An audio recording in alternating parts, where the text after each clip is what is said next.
Indiana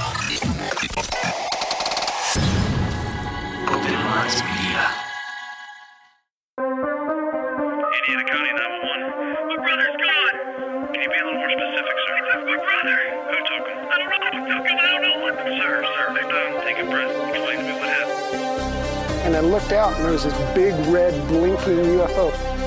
I can just say this. Something's going on in the woods. Something's going on.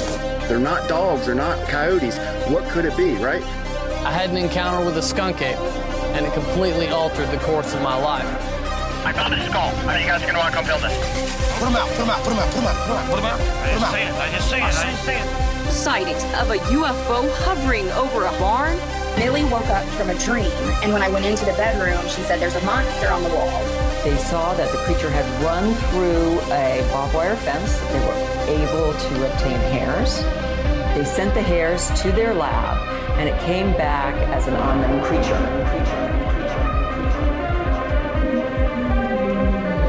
Bizarre Encounters with Shayn and Orin.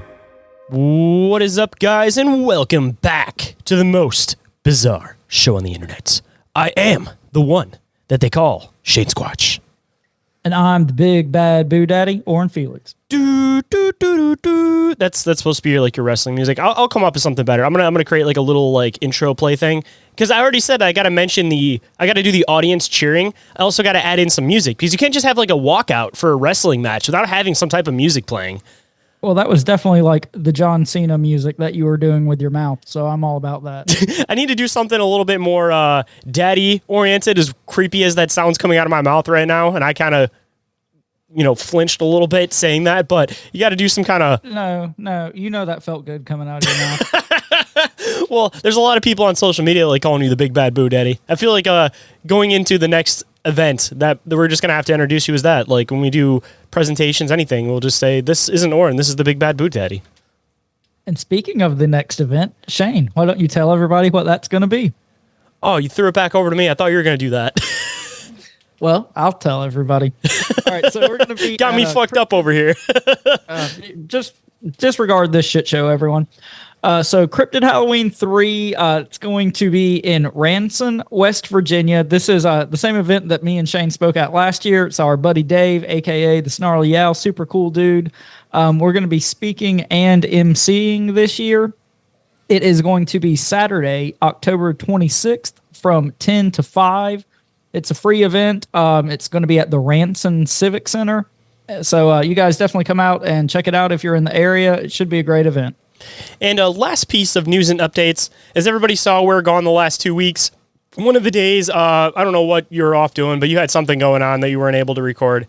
It was my college first football game of the season, so that takes precedent over everything. So that's where I was last week. Okay, fair enough. And then beyond that, of course, as everybody saw from like my inquiries page and stuff, I had to take like a week off the show, social media, all that kind of stuff, just to try to like reconnect with why I'm doing the show in the first place. And not that we're ever going to stop doing the show. Orin and I love hanging out and talking with each other and stuff, but I kind of just had to figure some stuff out in my head. So that being said, of course, kind of cool piece of news and updates. Bizarre Encounters will be starting season 3, September 22nd. That's like when our anniversary is. And with that, of course, we will have some new awesome updates coming to the show. Some slight format changes, some stuff getting cleaned up a bit. There may even be an updated logo that's on the horizon from an unknown artist until it gets released, but just something really, really cool to look out for. And on the other side, too, we may even have an updated theme song, too. So we're going to be having some really cool stuff that's going to be heading your guys' way. So make sure you guys, stay active as far as the show goes, as far as all that kind of stuff goes. And of course, know that we're not going to go anywhere, even if we do have a couple weeks off. So we apologize. That kind of seems to happen at least once every couple months. But moving into the front of house stuff, this podcast has a focus on community engagement. So I encourage all listeners to share their own experiences and research on the show. So if anybody has an encounter that they would like to report, you guys can report those to OMMEncounterReports@outlook.com. And if you're interested in sharing your encounter on the show, you guys can either type it out, record it, whatever, and you guys can send it over. And actually, we do have an encounter report that we can talk about today, unless you want to save that for next week. But on the other side, if anybody is interested in being a guest on the show, you guys can always email us at bizarreencounters@outlook.com. And before we go too much further, Orin, we have an encounter report from Jeff, the one that we had mentioned on the last episode. Do you want to get into that one today, or do you want to save that one for next week? Well, I wasn't prepared to talk about this. I say let's save that one for next week, and we'll just tease everybody with it. How about that? Okay, well, we get an awesome encounter report from Jeff next week. Shout out to Jeff for submitting that encounter report, and just a cool little snippet on what we're going to be talking about next week. It's actually titled, let me bring it up here, Jeff's Kitchen Goblin. So it sounds like it's definitely going to be an interesting one to dive into. So maybe we'll do that next week, because I think we have a deep dive next week, and it just always ends up working a little bit better when we do the deep dive weeks with the encounter reports. So, well, goblins are right up our alley. So also, if you guys want to keep up to date with Open Minds Media and Bizarre Encounters and Bizarre Inquiries and all this crap, you can find us on social media. Instagram's where we're most active, but we're also on Discord and TikTok and YouTube and all that good stuff. So just do the internet things. All social media besides X. That's just the easiest way of saying it, I feel. But anyways, if you guys want to support the show, a couple different awesome ways to do so. Number one, if you guys think we deserve it, if you guys don't mind leaving a 5-star review for us on the show, or just leaving somewhat of an honest review, we definitely appreciate it. We love getting some feedback from you guys. And of course, if you guys leave a 5-star review, we'll read it on the show and give you guys a big shout out. But realistically, I mean, this show is all grassroots. So the only way it's going to be able to grow and make it so we can develop a bigger community, have more people coming on and sharing their experiences, have more open-minded individuals for you guys to interact with, is if we get your guys' help to be able to promote the show. So anything you guys do, sharing it word of mouth with a friend, we definitely more than appreciate.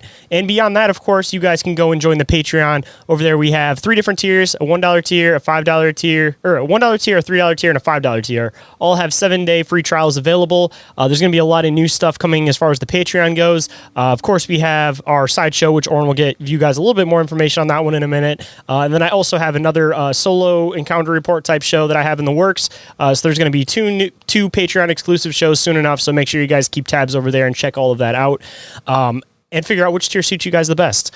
And the third way you guys can support the show is through the Open Minds Media merch store. Over there I have not just designs for this show, I have stuff for inquiries, and I have a bunch of other designs that are just cryptid, paranormal, and extraterrestrial related. No podcast logos or anything like that on them. So if you guys want to check out some of the awesome designs I've worked on the past couple of years, and you guys want to scoop one for yourself, go and check out the Open Minds Media merch store, and you guys can use code Cryptid10 to receive 10% off at checkout. And like Shayn said, we have Bizarre Inquiries, which is our most of the time Patreon exclusive mini show. I think last week it was out, but the week before was Patreon exclusive. So there's at least probably like 5 episodes that are Patreon exclusive, just to throw that one out there for you guys. Yeah, so you guys be sure to submit any questions, or it can even be a video clip or an article. Basically, just anything you want us to inquire about, send it our way, and we'll talk about it, and we'll give you our thoughts and theories and stupid bullshit ideas. And every single thing that we mentioned is all available in the link tree, which is available down in the show description.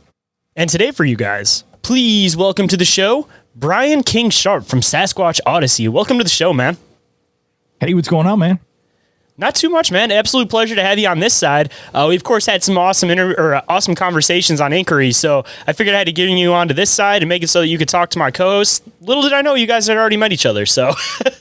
Yeah, we go way back, man. A couple of years ago, actually. That's right. We met at Encounter Quest a couple of years ago, and like we were talking before recording, we actually took a picture together, so you guys might get to see that in some of the cover art for this episode. I think we charge extra for that, but okay, that's Bizarre Encounters After Dark. Oh. That's our OnlyFans account. You got to pay us to keep our clothes on. Well, I'm naked from the waist down. If anybody wanted to know, so I don't charge anything. The fun of being a podcaster. The question is there pants? Exactly. So, Brian, Shayn tells me that you have some pretty cool Sasquatch encounter stories that happened at your property. Would you mind going into those a little bit for us? Yeah, man. It goes back several years, so there's been tons of stuff that has accumulated over, I guess at this point, maybe the last 4 years or so. I think the first thing that really happened was vocalizations that we heard here on the property. Just a little bit of backstory. I'm originally from Georgia, born and raised in Georgia, and we wanted to buy as much land as we possibly could somewhere. So we started looking for land, and we ended up with about 40 acres here in the foothills of North Carolina. And we've only been here full time about 4 years. We've owned the property for more like 6 years, but it took us a while. We actually lived off grid here on the property for a year and a half. Oh, wow. Completely off grid, no running water, no inside toilet, and nothing but a little bit of solar power and a generator to kind of supplement to get us through. But roughest year and a half of my life, but probably the best year and a half of my life. To be unplugged from that is amazing. It's a story in and of itself. But frankly, it was weird to me in hindsight that we started having stuff happen after we moved the house on the property. We had a tiny house built. We're in a 400 square foot tiny house, and we had it built and then brought onto the property for us. And we didn't have any activity while we were here off grid for the year and a half until we had the house put here. I guess that really started back in like 2019, 2020-ish. And the first thing was vocalizations. I mean, we would sit out. We had a hot tub off the deck of the house, and we'd sit out at night and have a glass of wine, winding down after recording the show or whatever, and started hearing these Ohio howlish type vocalizations on this ridge behind us. It sounded like it was probably about a mile away or so. It's kind of hard to tell when things are bouncing off the ridges around here, but it sounded about a mile and a half away. And it was just this big, long, oh, kind of thing, right? And I'm thinking, holy shit, that sounds like the Ohio howl. Yeah, okay, it could have been a coyote. It could have been a person. It could have been anything. You just kind of chalk it up and keep going about your business. And we heard that probably 4 or 5 times over the course of that winter. And the following year, probably been about March of 2021. So I started the show in February of 2021, and I'd done a couple of episodes that day. I'd done a couple of interviews. It was nice outside. It was about 50 degrees. So we have windows all around the loft of the top of the house where we sleep. So it's like we're sleeping in the woods. It's amazing. We had the windows open, and I'm doing some show notes and finishing up stuff, and my better half's reading, and probably 40 yards from the house, in the woods in the opposite direction from where we heard the other sounds, we hear what sounds like the Ohio howl, but it's now 40 yards from the house. And I felt it. We felt it as much as we heard it. It's one of those things. If you're into Bigfoot and you hear people talk about Bigfoot, it's like, anytime there's a vocalization and you're close enough to be in enough proximity to it to feel it, you do. It's more of a feel and hear kind of thing. And it was really strange. I mean, it really jolted me. I was like, did you hear that? Did you hear that? Yeah. Yeah. What do you think that was? I was like, well, it's either one of two things. Somebody was on our property 40 yards away from the house in our woods, or it was a Bigfoot. I mean, there's really nothing else at that point. And you're not sure which one's worse at that point. For me, I was thinking if it's a person, I can handle my business, right? I was a cop for 16 years. We got guns galore. I mean, it's like Mr. and Mrs. Smith's house. There's guns like hanging everywhere. And there's only 400 square feet, so you can like do a little dive and grab a pistol and go out the door. But there was like this little bark on the end of the sound. It was kind of like I don't know if it was a bark or like a grunt kind of at the end. And of course, when I tell that to people, they're like, oh, well, it's probably a canine of some sort. It was a dog, or it was no, unless it was 800 pounds. It wasn't a dog, right? Or it wasn't a coyote, certainly. So that happened. And then we've had all kinds of weird things happen at the same time, not the exact same time, but in that general time frame. We were having these weird light things, and this has continued as recently as a couple of months ago. Mm-hmm. It's really strange that the first time we had anything with lights was we were in the hot tub one night. And there was always wine involved, but it wasn't a lot, right? We weren't hammered. Okay, it was like a glass of wine, not a bottle of wine. But the first time that we had these lights, it's kind of hard to explain. The tiny house is about 44 feet long, 45 feet long, I guess. And this light, and we're at the opposite end of where this light emanated. There's a big, long driveway that's probably, it's almost a quarter mile to get to the road that we turn off of to come up to the property. And it would emanate from that part, but it was like a spotlight. I don't know any other way to describe it. It was almost like if a helicopter is looking, like we used to have search helicopters. Phoenix was our helicopter at the police department. I worked for the Atlanta Police Department, and Phoenix would come out. If you had somebody run, they'd bring the spotlights. They had the FLIR. They're looking for people. It was almost like that, but there was no sound. There was nothing but this light, and it would it was coming towards us up this driveway towards the house. And then it got like to the back of the house and it just was gone. And it was just really weird. We're like, what the was that? So it wasn't like a, traditional report of like an orb. It was much more, seemed to be like man-made almost. It seemed like something, the light was being shown from above us, which would indicate a craft of some sort that we didn't hear or see. It was just this light. And then, we turn around, we're like looking to see if it's going to come on over the house, and it never did.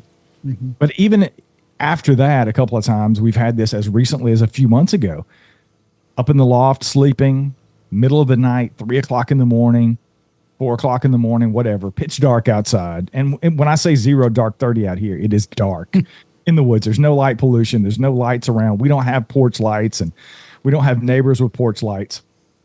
So when it's dark, it's dark.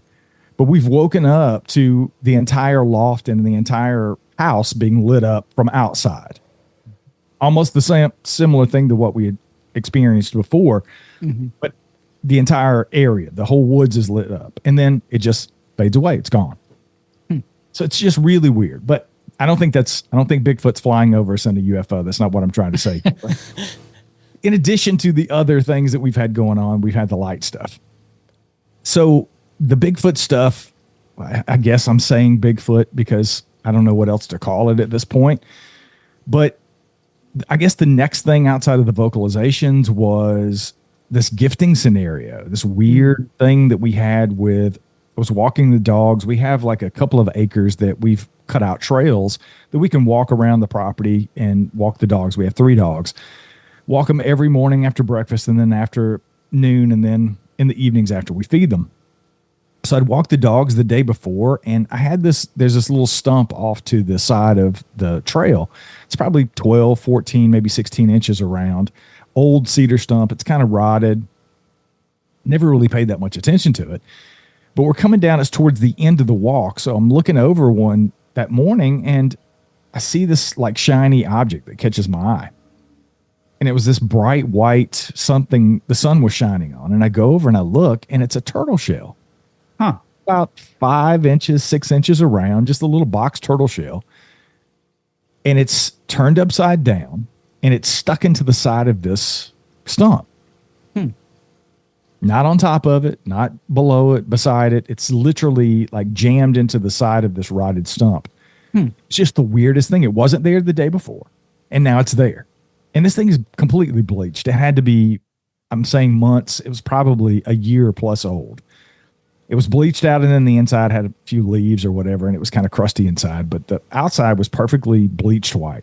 It was just really strange. So I'm thinking, I'm looking around like, how did this happen? So I pulled it off the stump, and I go in and I start looking and doing some Googling and researching, and I might have even reached out to a couple people. I don't know. I was like, have you ever heard of a turtle shell showing up on a stump? Oh yeah. Happens all the time. Well, how does it happen? Well, it's a Bigfoot gifting thing. They leave them for you. I'm like, oh shit, here we go. You know me, Shayn knows me. I'm skeptical, man. I'm skeptical about just about everything, including my own experiences. So I'm like, I'm not jumping immediately to Bigfoot. Just not going to go there. But the more I looked into it, the more people were saying, it's a thing. They'll leave, if you gift them something, they might leave you a turtle shell. They might even put marbles or rocks in them. Or people have found feathers and other things. Okay. Well, I had to try it out. I'm the Bigfoot guy, right? So I did a couple of videos, and I went out and did some Instagram videos and stuff, and I put them out there, and I was like, look, this happened.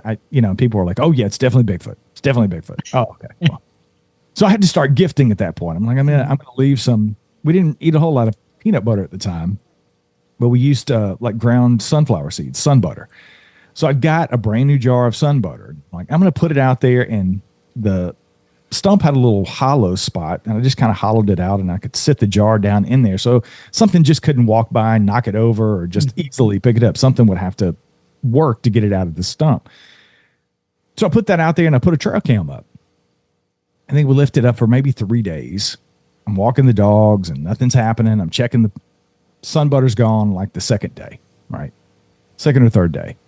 Pull the trail cam. There's a bunch of raccoons. I'm catching like 3 or 4 or 5 raccoons, and they're pretty hefty raccoons. Like, these are big boys, right? I'm thinking, could he pick it up? Raccoons do that? Sure. They got the opposable thumbs too, that they might actually be able to maybe grab it. Because assumably anything that's getting that thing out of the stump has some type of opposable thumb. Occam's razor. I'm going there. I'm right there with you, Shayn. I'm Occam's razor. I'm going, it's probably these fat raccoons. Even though they're on photos and the trail cam took like a still photo and then like 10 seconds of video, then a still photo. I'm getting photos of them all around the stump, but never taking the jar. And this happened a couple of times. The sun butter would just disappear. There's probably sun butter jars out there right now that I haven't been able to find because we have hiked everywhere on this property looking for these sun butter jars and can't find them. So that happened. And then I thought, okay, well, people typically do apples. You hear people leaving apples. Some people even leave watermelons and other things. So I was like, I'm going to do an apple.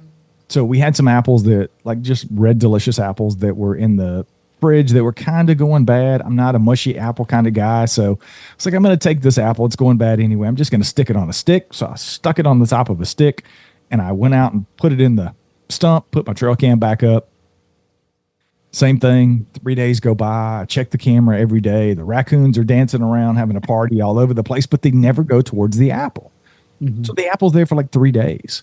I think it was like the fourth day I come by and I'm coming around and coming down the trail and the dogs and I are coming down and I look over and I see the apple is kind of cockeyed, right? It's like moved over on the stick. I'm thinking, something touched it. So I go over and pick up this apple and there's a bite out of the apple. It looks like a person picked it up off. I mean, it's still on the stick, just like I had it. It's just kind of cockeyed, right? It looked like something picked it up, bit it, and then stuck it back into the stump. It was the weirdest thing I've ever seen. I think there was actually a bite on one side and then like a half a bite or something on the other side. And it was disgusting at this point. It had been out for like 3 days, 4 days at this point. It was kind of moldy. It's not a pretty apple, right?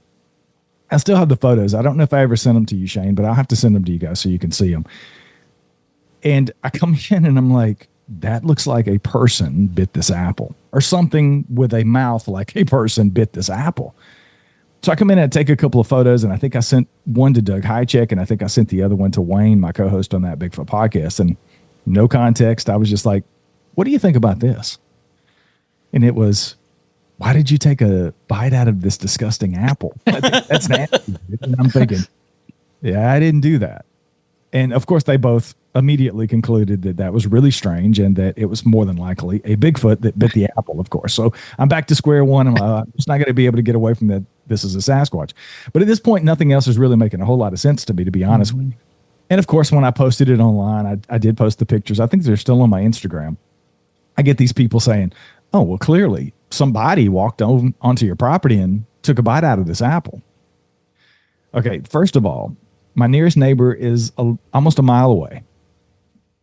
And again, I've said this so many times on other podcasts and even on my show. I live in the South. I live in rural North Carolina. You do not come on other people's property in rural North Carolina unless you are invited. Or there will be sad singing and flower bringing for your family. Be greeted with a bullet show. Exactly. I mean, this has happened. There's actually a video of me greeting a young lady who I refer to as Methany, who was having an episode at the edge of my property with our shotgun one day, but that's a whole nother story. But hey, no, that's a hallmark of rural North Carolina as well. So. Exactly.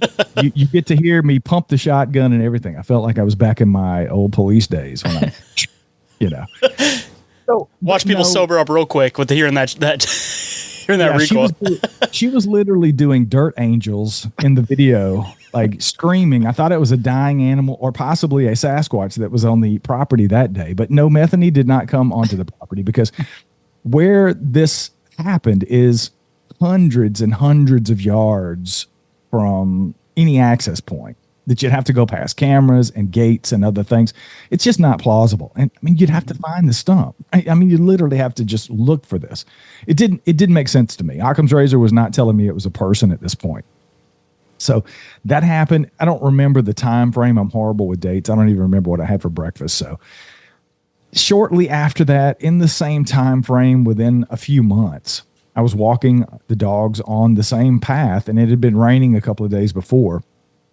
And right on the home stretch, probably as I sit here now, it's maybe 200 yards or so from the house, was a footprint right, one footprint right in the middle of the path that we walk every day. Wasn't there yesterday, wasn't there the day before.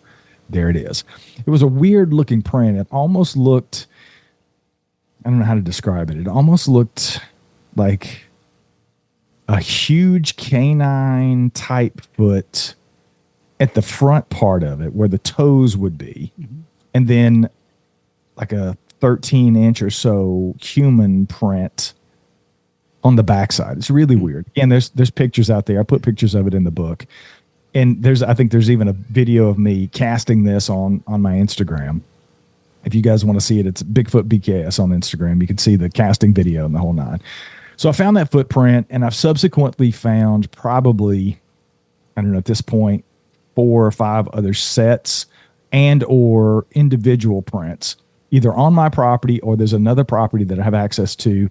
It's about a mile away here. There's some land. My neighbor has 20 acres up there that we've hiked. And I found some weird stuff there, some tree structures, and I found 2 footprints there on his property. Now, were they the same kind of footprint with like the canine front and the more human back? No, this one, the first one was unique. It's definitely unique. And unfortunately, I did cast it. The cast was so thin because it was very, very thin. There wasn't a whole lot of impression to work with in casting. And of course, I put it on my front porch and let it dry. And my chickens jumped up on the front porch and knocked it over and cracked it in half. So it's still down there in my collection, but it's broken in half. So, but the other ones were not very, very human-like. And again, I've got photos of those too. There are photos in the book, and I have some in the and social media as well that I've put out there. So I'll gladly send you guys whatever you want to see, but they're very different. One looks very human-like and a little bit smaller than the other ones that I've cast. And some of them are just impressions, right? I mean, I'm good friends with Cliff Barrickman, and Cliff has trained me to cast everything, even though it's probably going to completely look like shit. You need to cast everything, right? And that's what I've done. So I've got a whole bunch of mangled casts down there that just look like a big glob of nothingness. Some of them look a little, I mean, you can make out a shape that are pretty big, but the best ones I've ever cast were October of last year. Yeah, October of 2023, last year. We had this spot. We have a little chicken coop that's up where we keep baby chickens until they get big enough to be out with the other chickens. And then we have a bigger coop down in a different area. And we had a little pail that we kept about 20 pounds of chicken feed in. And for like 3 or 4 days, something kept moving this pail. It would pick it up and just like something was picking it up by the handle and carrying it and setting it down. And I'm like, it's like 20, 30, 40 feet away from where it's supposed to be near the coop. And we had this area, we did have ducks, that we had ducks and turkeys and all kinds of birds. And we're down to 2 chickens at this point. Predators have eviscerated our flock this year, and same last year. But we had ducks, and we wanted to build like a little pond. We've got 2 creeks that run the property, but the water's not very deep, so we wanted to have like a little area for the ducks to swim. Thought it'd be cute, right? So I dig out like this 6 foot by 4 foot area, and we call it Chicken Run. It's like this little gully area that runs down and goes up to another part of the property. But when the rain comes, it washes down, and it washes all the dirt and silt and everything down. So it washed in this area because the ducks were dead. We didn't finish out the project, So there was a lot of dirt and build up there. It was a perfect scenario, and it had been raining a couple of days before, so it was kind of soft. I go out like the 4th day, and I go out on the porch on the deck, and I'll see something's picked up the chicken pail again and moved it. So I go out to pick it up and put it back up on the little cement block that we kept it on near the chicken coop. And as I'm walking to go do that area that I'm talking about where we're going to have this pond is directly like towards the chicken coop. I go and I see these 2 huge footprints right there, about 5 feet apart, 5 foot stride.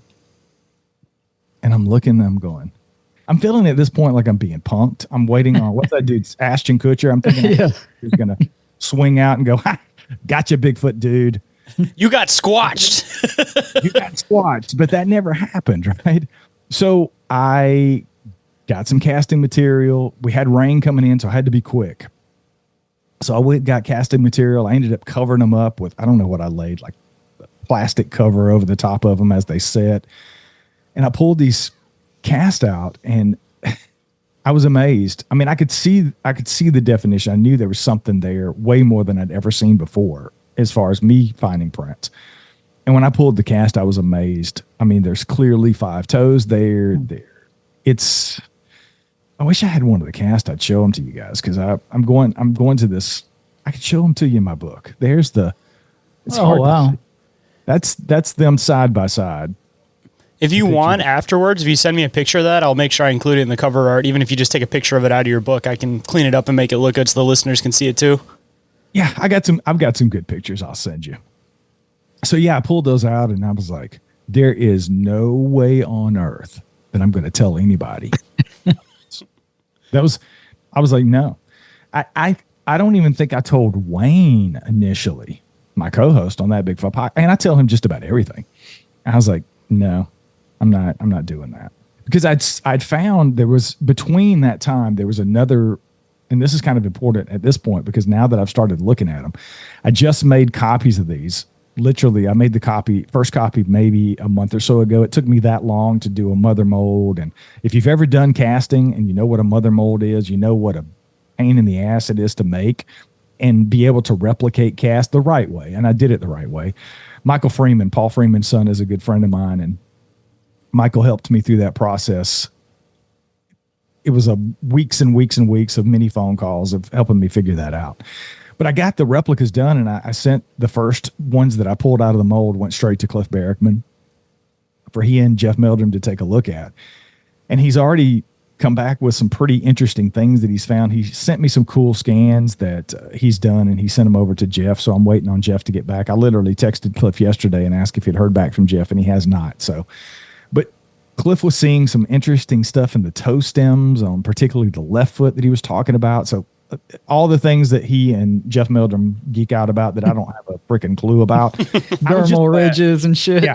I was just glad that he was excited, because I was like, but initially I didn't want to put it out there because they turned out to look so good. And I said, oh my God, here we go. The Bigfoot guy that has a Bigfoot podcast that makes his living off of his Bigfoot podcast is now hearing Bigfoot. And oh, by the way, they're stepping in shit near his house and he's casting footprints. So I was like, I'm not going to tell anybody. I eventually said, I'm kind of a hypocrite if I don't, because my show is all about people sharing their experiences. And I'm like, okay, this is part of your experience, dude. So you got to put it out there. And, it is what it is. I mean, people who know me, know how I am about evidence. They know about my integrity. I mean, as a police officer, if you lose your integrity, if you lose your credibility, you're screwed. And that's just always stuck with me. Just as a person in general, you shouldn't lie about stuff. You shouldn't create things. You shouldn't hoax things. But particularly for me, it was my livelihood. And this is my livelihood. So I'm not going to put something out there that's not real, right? And I don't think anybody hoaxed me. That was the other thing I really I was like, is it possible?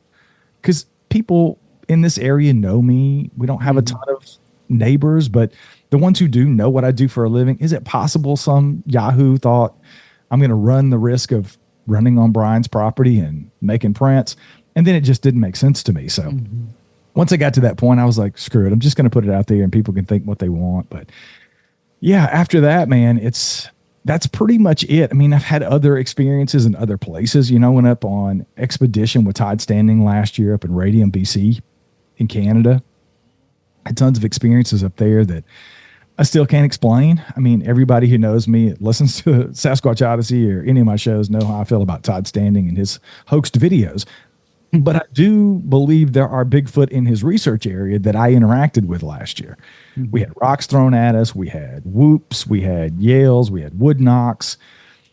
I got responses for some of the yells that I did back, some of the whoops that I did back. And we had rocks thrown at us twice on 2 different nights when we were sitting around the campfire.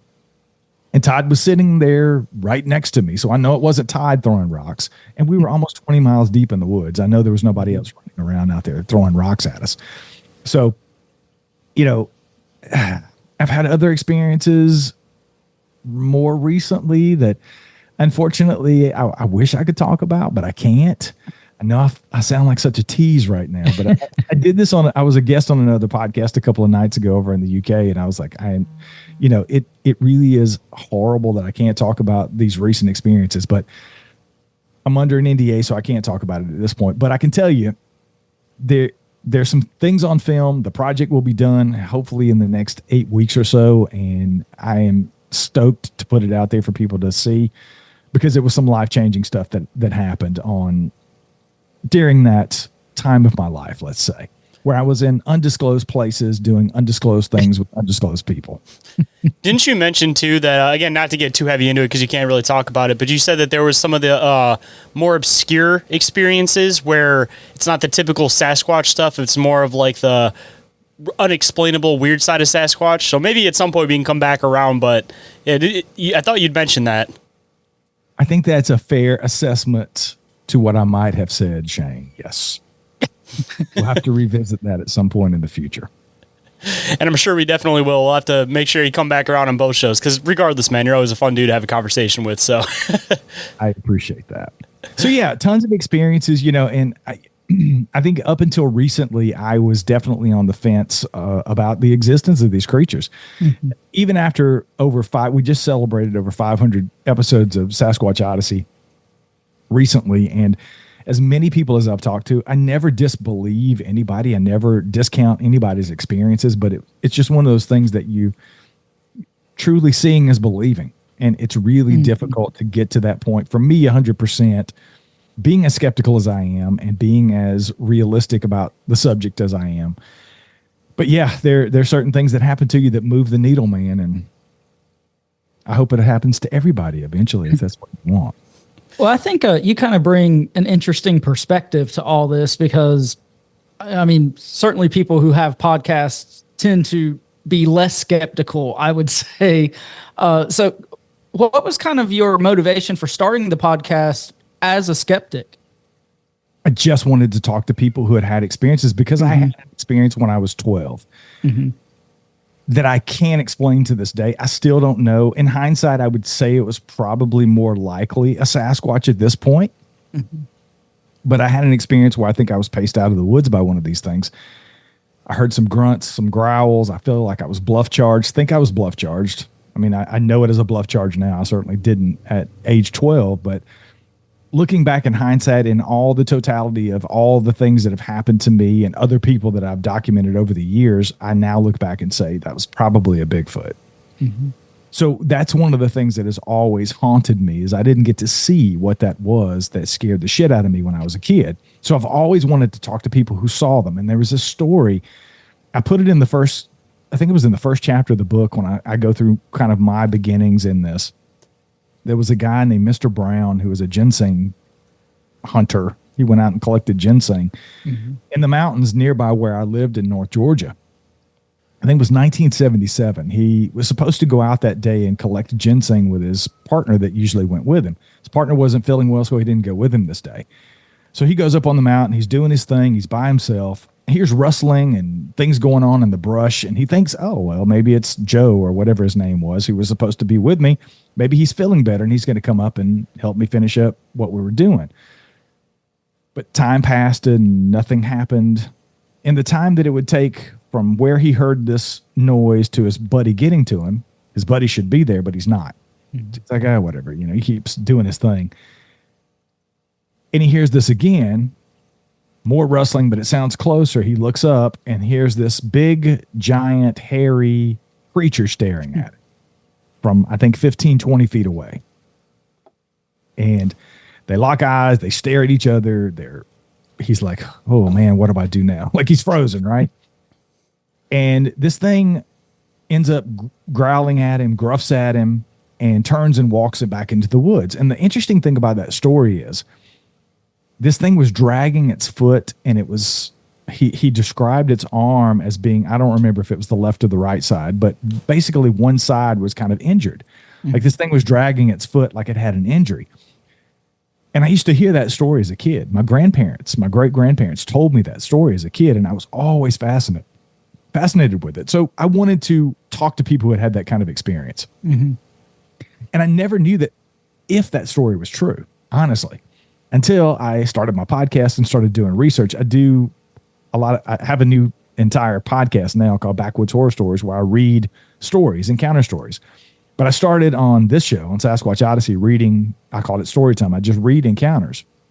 Me, the people that would submit them, or I'd pull them from databases or whatever, and just narrate the stories. I was in a database that somebody shared with me. I think it was Deb Hatswell from the UK, actually. It's on her website, or her database that she shared with me. She has this interactive map, and she's documented all these experiences. That story from Somerville, Georgia in 1977 was on her website, and I read it, and I remembered it just like it was being told to me from my great-grandparents. And I was like, holy shit, the story's real. It's right there on the database. That means they had to tell somebody else besides just the local people. And actually, I included that story in the book, and there was this artist sketch that was attached to that I actually, it's an unknown artist, so I ended up putting it in the book and just crediting the unknown artist.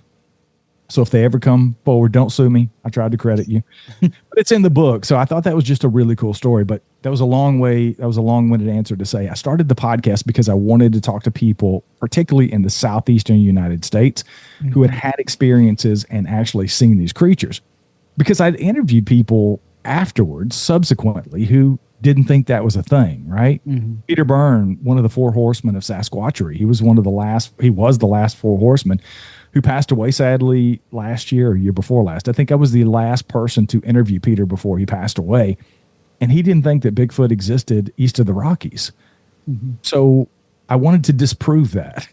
So I wanted to talk to as many people as I could who had those kind of experiences in the southeastern United States. And it took off and went to places I never dreamed. I mean, I went to the United Kingdom a couple of months ago to speak at a conference and talk to people over there who had experiences and claimed that they'd seen Bigfoot. So I've literally talked to people from all walks of life and everywhere you can imagine now that has seen Bigfoot. But that was the genesis for the show. That was what I really wanted to do, was talk to as many people who had those experiences. And still to this day, even having my own experiences as recently as a couple of months ago, I still crave talking to them, because now, even beyond trying to figure out if these creatures are real, now it kind of shifted to me to what are they? Why can't we find them? Why are we having such a difficult time documenting what they are, where they are exactly? So the mystery continues. The enigma is always going to continue no matter what. So the show will go on, as they say. That's for sure. There's always something to talk about. Just out of curiosity, too, I don't really get too many reports from people from the UK really having like Sasquatch experiences. I've come across a couple that have claimed to have had dogman experiences and stuff, but as far as like the UK Sasquatch goes, just because it's such a rare thing that people seem to have these experiences, are they like described the same, or do they kind of have like their own specific kind of archetype? Like, I imagine that it seems like a lot of the creatures that people describe from the UK seem to be a little bit smaller than the North American variation. So did they describe many differently, or is it kind of just the typical 8 to 10 foot Sasquatch idea? The only two people that I can recall that I have talked to that have had what they would consider face-to-face Class A sightings were smaller versions, probably 6 to 7 feet, right? They're not 8, 10, 12 feet tall. And that's one of those things that this is something that I wasn't expecting when I went over there. I sat on a panel as a speaker. We had a speaker panel at one point during the conference, and there was a couple of local Bigfoot / paranormal investigators over there, researchers. And I wasn't expecting the divide between what they see Bigfoot as over there and how they do their research versus how it's conducted over here. And I think it has a lot to do with the makeup of the island, the lack of space for these things. So they tend to be more high strangeness, believing these things could possibly be coming in and out of portals, or there be something else going on with them versus just a flesh and blood. I'm pretty much in the flesh and blood camp. I think these are some sort of a relic hominoid, running around in the woods. I don't think they're coming in and out of portals. I don't think they're coming in and out of other dimensions. And I don't think that they're flying around on spaceships and getting dropped off by the aliens to get picked up later. I don't close my brain to that. I'm always open to everything, because there are some weird things that I can't explain related to Bigfoot that would be easily explainable if some of those things were true. But that's just not where I go to. So I was it was interesting to me to have some of those conversations on the stage and off the stage. and have some disagreements with some of the investigators and researchers over there. But yeah, it's pretty much the same thing, Shayn. To answer your question, I think it's just a smaller version, and I haven't heard a ton. I mean, it's not like anything. I mean, you're not going to get the kind of things we're getting out of the Pacific Northwest here, or Texas, East Texas, or something like that. It's just not the same thing over there. See, there are people that have a lot of Dogman stuff, which seems to be making some sort of insurgence into the cryptid world. I can't wrap my brain around Dogman. I mean, they got a lot of the werewolf lore there, so I feel like that was going to end up becoming like a makeup anyways. And I've always thrown the idea about most people separate werewolf from like Dogman with this whole idea that it turns into a wolf, but I don't think that's necessarily the case. I think it's like, if it's this solid creature, this is what it is, but people are just thinking that it transforms from a human because of its physique and the way that it's built. But getting back to the Sasquatch thing, as far as like the UK goes, like I would have assumed, if anything, they would have kind of connected it with some type of like paganistic, like wild man kind of connotation or idea, that maybe that would have been their connection into it. But as far as like what I'm thinking of, as far as Sasquatch goes in the UK, there was a lot of like the whole mixed mesh when like Homo sapiens were becoming what we are today, where there's a lot of the Neanderthals that were like mixing with the Homo sapiens. And like, there's a lot of that going on in England. There's a lot of like archaeological evidence to like prove that. So when we talk about North American Sasquatch, we're thinking about these Sasquatch beings, and we have this whole idea that they mix with like Native American females, and that's kind of where they get the visual looks and everything from them. So assumably, maybe in the UK, they were mixing with the same type of DNA from human, whatever these things may have originally been, even if they were like an offshoot of a primate that just had the adaptability to be able to interbreed with humans because we're close enough, genetically on the chain.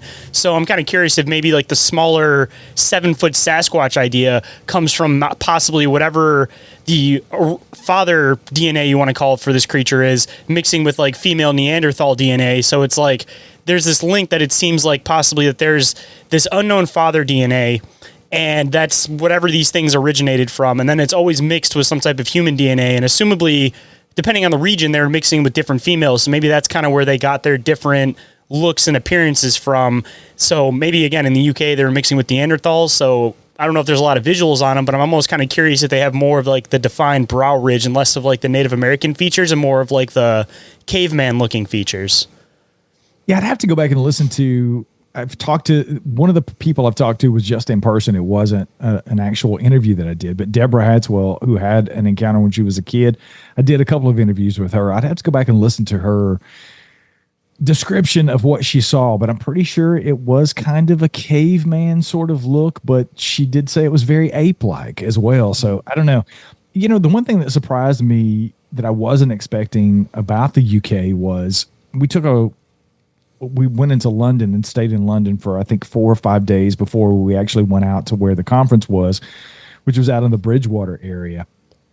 We had to take a train for a couple of hours from London out to where we were going, and when you get out of London, it looks just like it does here, man. There are swaths of area that is just nothing but woods. There's a lot of woods. There's a lot of open area. Even between the houses that you could see, there's a lot of area that things could be traveling and going back and forth into the wooded areas.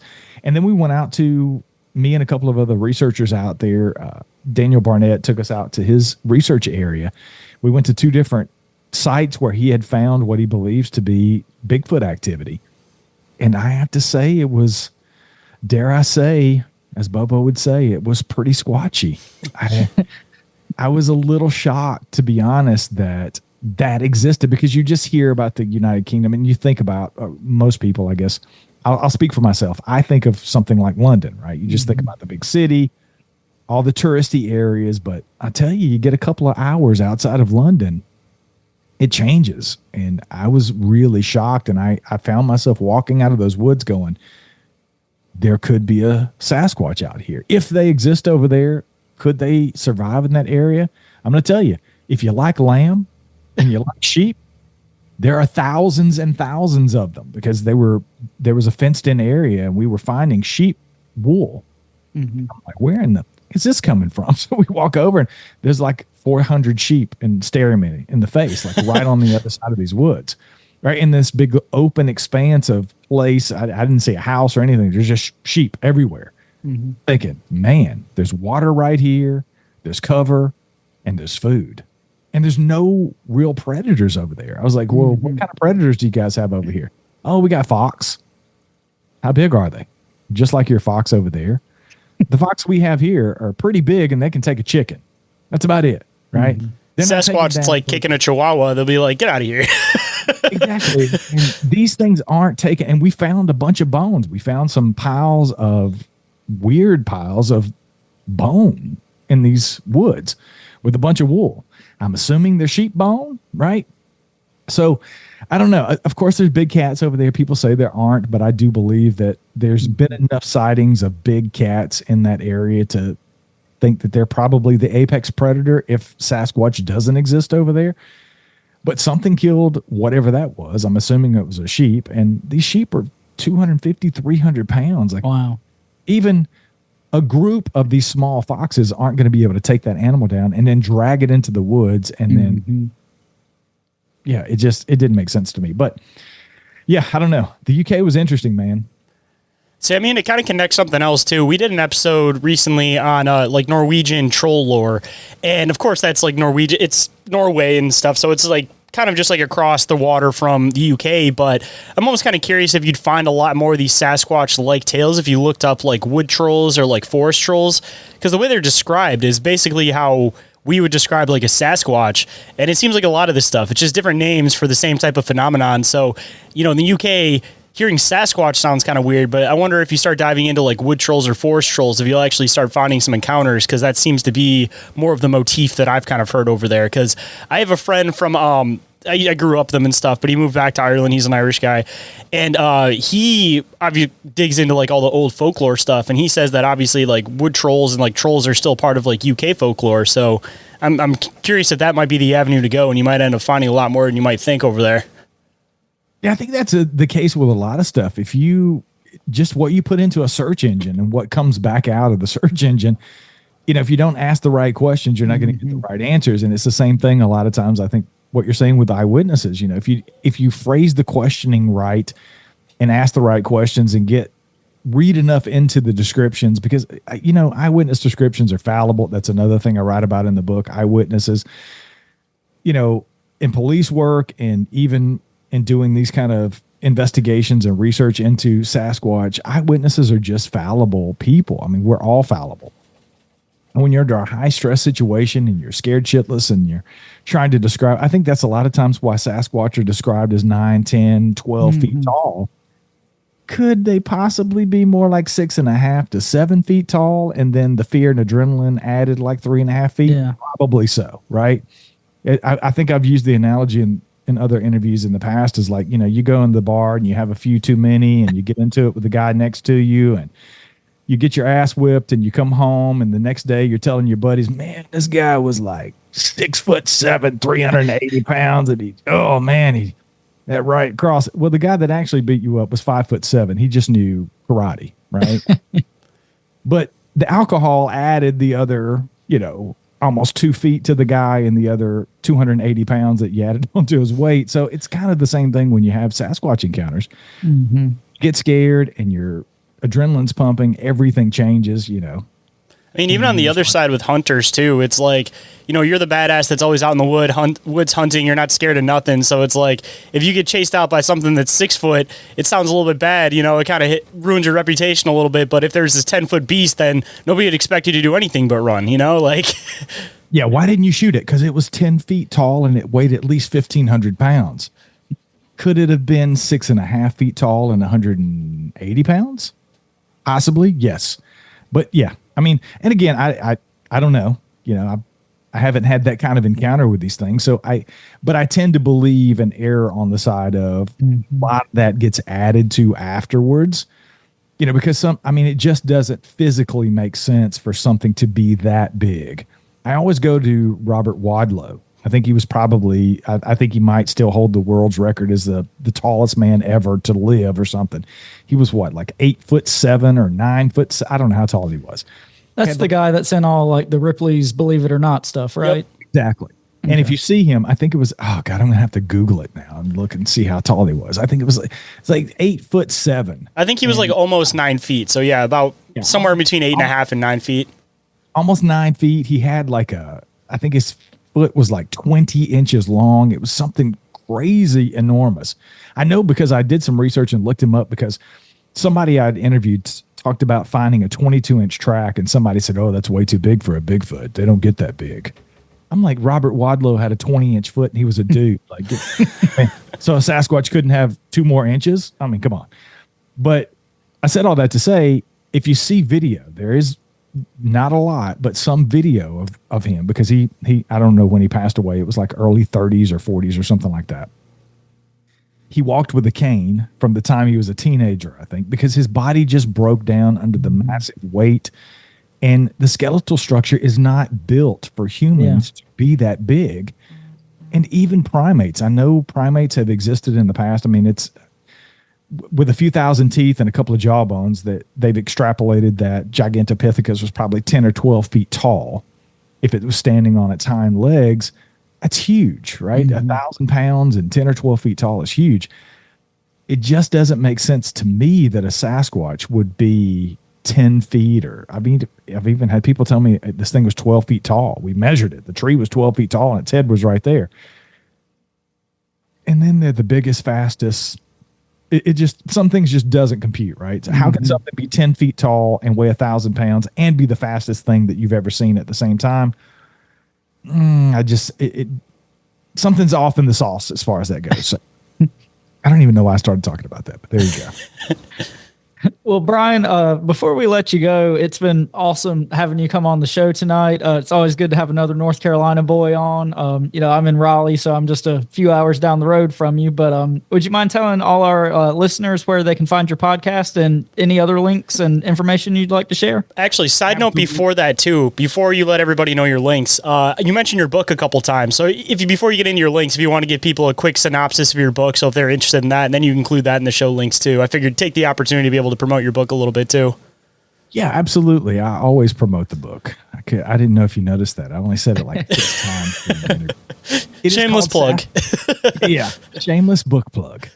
Sasquatch Unleashed: The Truth Behind the Legend. It came out in March of this year, late February, early March. It's got a little bit of everything. It's got my beginnings, the story I told when I was a kid, some of the things that got me interested in. I talk about Bigfoot in pop culture. I talk about I've got an entire chapter on my trip to Radium up to BC, Canada last year with Todd Standing.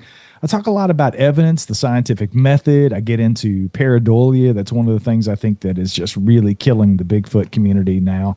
There's so many people out there putting so much crap out, and it's literally sticks and trees and leaves. So I talk a little bit about that. I got a chapter on, can we convict Sasquatch in a court of law? I think we can. I think if you're on the jury, you might raise your hand and say guilty of existing. I don't know. There's a little bit of everything. There's a lot of science in there. I tried to make it as scientific as possible. I am not a scientist. I don't even play one on my podcast. So as scientific as I could get, I tried to get into and just make it entertaining as I could. And a little bit of, if somebody just got into the subject, I wanted them to be able to pick up the book and read it and get a little bit of everything and go, okay, I'm interested in this. I think I'm going to go down this track, or I'm going to go and take a left here and go and look into this, but at least they would be interested in the subject. You can get that on Amazon. You can get it at Barnes & Noble. You can get it from hanger1publishing.com on their website. Anywhere you want to buy books, you can find the book. And the podcast you can hear anywhere, any podcast app. I do have a YouTube channel. We don't do a ton of stuff on YouTube, but there is a Sasquatch Odyssey YouTube channel. I do have a Backwoods Horror Stories YouTube channel. I tell stories there. I narrate stories. It's also an audio podcast, so you can get that anywhere you listen to podcasts. And then Wayne and I host a show called That Bigfoot Podcast.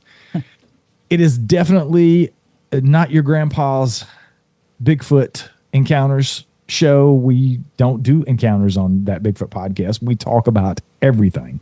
We get into hoaxers. We talk about what pisses us off about Bigfoot. We examine evidence. It's just a really cool conversation. We occasionally have guests over there. I think we've only had 1 or 2 guests at this point. It's usually just Wayne and I. It's like we're sitting around a campfire talking about what might have pissed us off that day or what we're excited about with Bigfoot, but it's all Bigfoot related. So if you're into Bigfoot and you want to get away from the encounter stuff, and then obviously Sasquatch Odyssey is all about the encounters. Like I said, we just celebrated it. We're over 500 episodes at this point, so there's plenty of back catalog to go back and listen to on Sasquatch Odyssey. You can get it anywhere you get your podcast. Well, man, we appreciate you making the time to come on today. Looking forward to having you on again at some point when you have a little bit more time. And hopefully next time, man, we can dive into what you're mentioning that you can't talk about yet.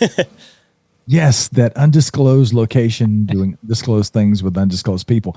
And Orin, we need to get you to, I'm doing a camp out, man. Anybody that's in North Carolina, I'm going to be speaking at and doing a 2-day camp out in, I think it's Marble, North Carolina. It's about 3 hours from me. So I don't know where it is in relation to you, but that's coming up on October the 4th through the 6th. Okay.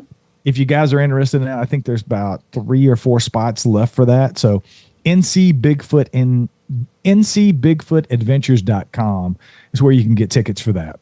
Okay, I'll definitely check that out. Hanging out for a couple of days. It's a beautiful spot. We went out and I did one back in June, I think, up in that area with Cheryl, and it was great. So I'm going back up there. We've got quite a few people booked for it. Like I said, I think there's maybe 3 or 4 spots left. So if you guys are interested in coming and camping out and hanging out with me and getting out and doing some squatching, we're going to be doing that October 4th through the 6th. No, that's awesome. I mean, even if we can't end up coming to that, I'd definitely like to work with you at some point. I mean, anybody that's relatively close, I feel like, need to take advantage of those opportunities and those connections. So I definitely agree. But no, it was awesome having you on, man. Great to see you again after a couple of years, and hopefully we can have you on again in the future. Yeah, we'll definitely do it.